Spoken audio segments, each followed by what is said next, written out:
Good morning, comic book fans. Welcome back to Comics in 5 Minutes. I'm your ever loving host, Shorty, and today we're going to take a look at the Hellverine. And I'm not going to lie, I kind of went into this expecting it to be something I wouldn't enjoy that much, and there's reasons for that. Most of it comes down to just my general opinion of Wolverine as a character, and to a certain degree the people who really like Wolverine's character.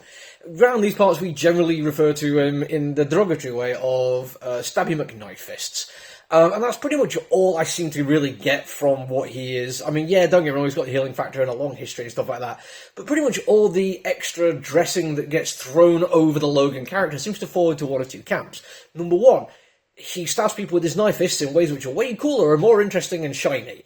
Two, they give him some deep backstory based on trauma, which means people who like him get to at least be like, well, at least he's got a good reason to stab people with his knife fists.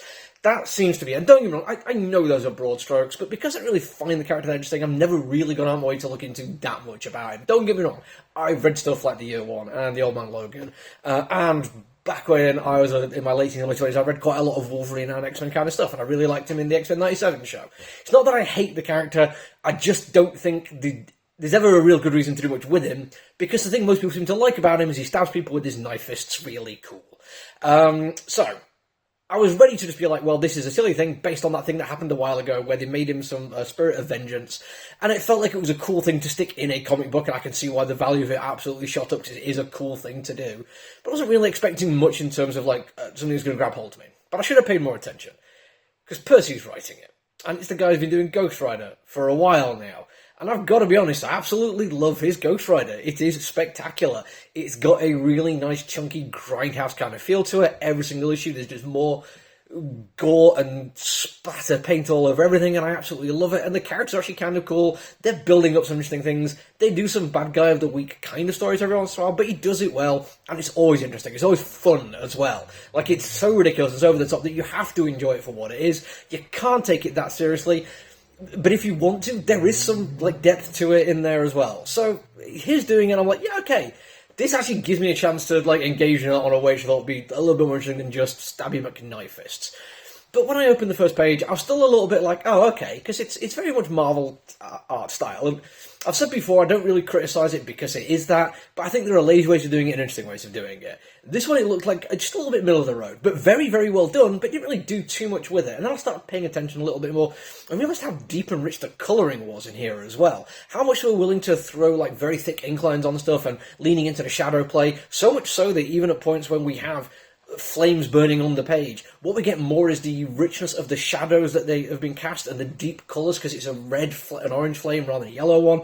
All this kind of interplay of light and shadow is really effective in this comic book. Not just that, but it means when we do get to some exceptional, ultra-violent kind of moments, there's an excuse that they've got to get away with a little bit more than they usually would do in something which isn't actually like a Marvel Max series. Which is basically because so many things are lit by flame, you can put stuff just in silhouette and show what's happened without really getting into the detail of it, so we get some gory kind of stuff without ever really having to annoy the censors. Don't get me wrong, it's not just a blanket way of censoring it. There is still some pretty nifty violence going on in here. It's still a recommended for your reader's title, and they get away to a certain degree with that. But also, we get to see some really cool aftermath kind of stuff. Because the difference between showing the actual violence on the page as it's happening and just showing the resultant gore piles and stuff like that lying around, which does add to the effectiveness of it without really annoying too many people. It's not exactly kid-friendly, but it's not so much that, like, it'd have to be put out by Avatar, which is kind of nice. If I was going to lay any criticism on this comic book, and it's not one I can really do with much heart and gusto, is the fact that it looks like it's setting itself to be a bad guy of the week kind of series.